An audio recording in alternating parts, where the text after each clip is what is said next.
Bonjour, Maître Verret. Bonjour. C'est une salle ici que vous connaissez bien. Vous avez fait au-delà de 20 procès devant jury. Expliquez-nous un peu comment ça fonctionne ici en tant qu'avocat et les instances en place. D'abord, il y a plusieurs salles ici à Québec, dans le Palais, où on peut tenir des procès devant jury. Cette salle-ci, bien sûr, c'est la plus grande. C'est dans cette salle-ci que se tiennent les procès les plus médiatisés, qu'on pense seulement qu'au procès de M. Bissonnette récemment.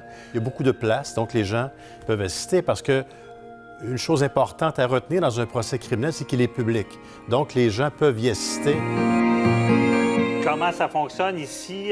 On peut voir que c'est la place du jury. Il y a 2 rangées de 6 ou 7 bancs qui constituent donc l'endroit où les jurés s'assoient durant le procès. Et c'est dans cette salle à l'arrière que ça se passe, qu'on délibère. On l'appelle la salle de délibération parce qu'à la fin du procès, c'est donc là qu'ils se réunissent avant de rendre le verdict final.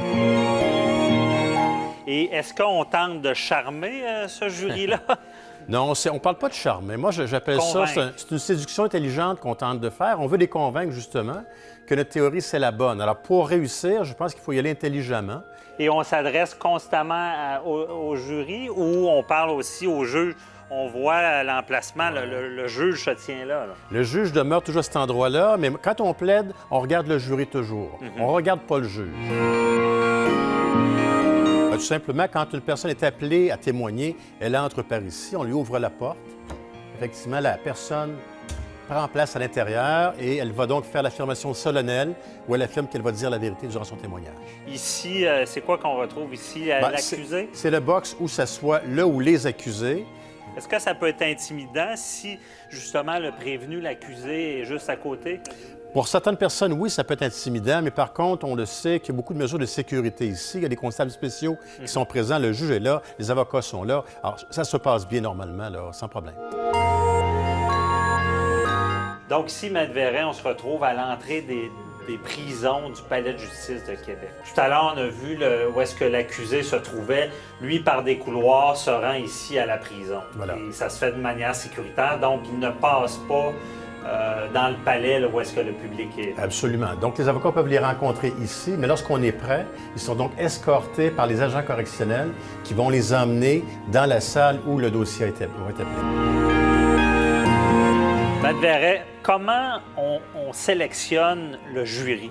D'abord, on remet aux avocats une liste des candidats jurés qui sont présents, environ, ça dépend du type de procès, généralement c'est entre 200 et 250.